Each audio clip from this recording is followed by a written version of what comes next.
I've never talked about the Epic Games Store on this channel before because 1. I'm not consistently making enough videos, so I never got to it, and 2. I don't really use it. Okay, that's not true. I log in sometimes for the free games. On that note, Epic Games just gave away one of the biggest games of, well, 2013.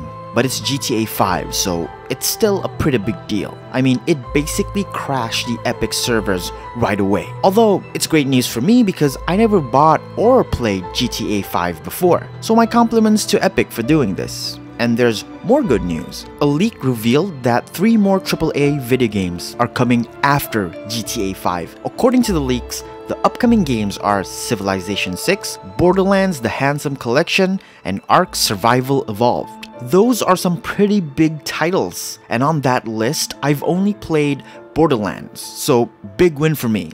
Alright, let's talk about what GTA 5 means for Epic. Even though they've been giving away free games for a while now, I'm starting to see gamers pressuring Steam to offer them an equally big AAA game tribute, which is dumb because Steam has offered plenty of free games throughout its years of service, and their seasonal sales are practically giving them away. Let me remind everyone that when the Epic Games Store came out, it was bare bones. I mean, it's been almost a year since release and it still doesn't have a working shopping cart, offline mode, or user reviews. And there were reports of people getting flagged for fraud when buying too many games at a time during a sale. The worst offender was when Epic started picking up games, turning them into Epic exclusives, and removed Metro Exodus from Steam. They claim they do this to support the games industry while disrupting Steam's greedy business model.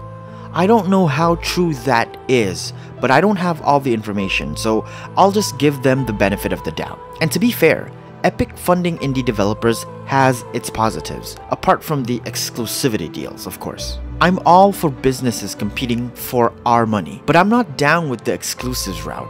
I just wish they'd compete on service instead of taking games as hostage. The optimist in me though is hoping that all of this is just a short-term ploy to garner more gamers into their platform. Hopefully, once they've reached their goal, they'll stop forcing exclusivity. Here's what I think is gonna happen post GTA 5 giveaway. Seasoned gamers are gonna pick up the games just for the kicks.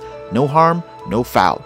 They've played the games, having it on a different client makes no difference to them. And it's a good backup to have just in case the Steam servers temporarily go offline or something. However, newer gamers are going to be spending hundreds of hours on the Epic Games Store playing GTA 5. Once they get comfortable enough with the store, they're much more likely to build their game collection on it. And I think that's what Epic is going for. All this while, they've only been giving indie games and lesser known titles, but a AAA game of this size is absolutely gonna make a difference. Despite that, my hope is that Epic will focus their efforts on quickly improving their stores, because if they're going to continue making some games exclusive to their platform, I'd like to at least read and write a user review or have a shopping cart so I can buy 2 games at once. If they can manage that, sure, I'll give them a chance.